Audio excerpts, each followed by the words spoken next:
In this video, we're going to take a look at how to add income codes in the Corporate Edition Payroll. So to start off, we click on the Add button, and it asks us for a code number or a letter combination, and then asks us for a name. This checkbox here to just determine if this income code is active or inactive. For a new one, of course, it's going to be active, but later if you want to disable one of these income codes, you can.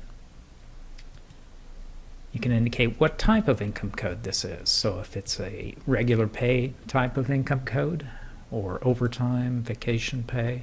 You can also set up income codes that are actually accruals, so you can accrue hours or dollars. So I'm just going to set this to other pay, because we're using a bonus. Calculation formula. Now, there's lots of options here. The easiest is just a value entered by the user. So I could have a dollar amount or a rate per hour. You could have it by hours worked, so it wouldn't include sort of the factor for the overtime hours. You could do it as percentages of gross, regular, that type of thing as well. So there's lots of different choices there. You can set a pay rate, or in this case a bonus rate here. Now this can be changed at timesheet entry time, or it can be left blank for something like a bonus where you would enter the dollar amount during the time of bonus entry. You can decide what effect on tax this particular income code has, so it might increase tax, which is the default. It could actually decrease tax for certain income types, or there may be no effect on tax. You could do the same if you have employees in Quebec as well and set the taxation for Quebec. You can also change the effect on EI, so perhaps one income code is going to increase the hours and the amount. You can affect the hours, the amount independently as well. You can do the same thing for CPP, EHT, WSIB, and again in Quebec you can do QPIP. You can also indicate whether this has an effect on vacation pay, so this particular income code will increase the vacation pay amount.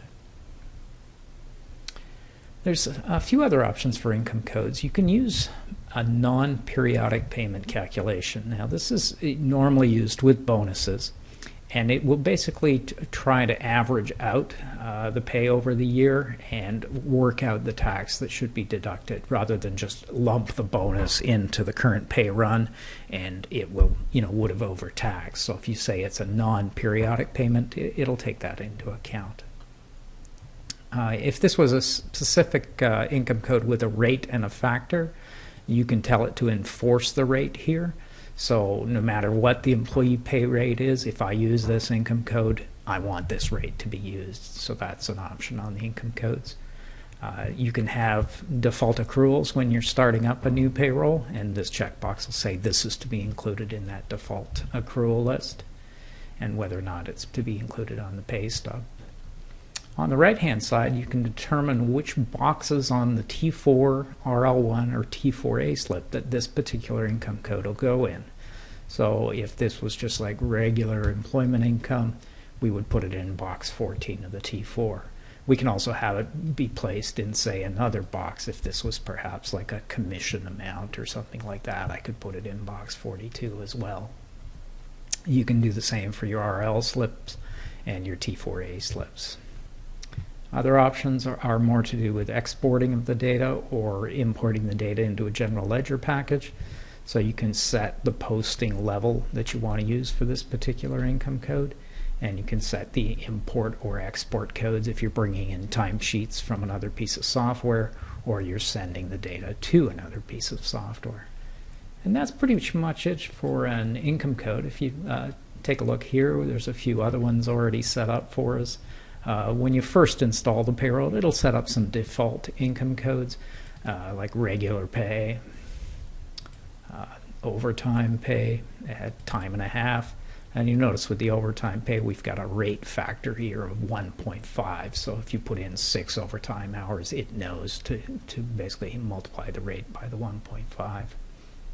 And that's pretty much it. You can have as many income codes defined as you like. You can then assign those to individual employees to use as defaults. And of course, you can select them during timesheet entry.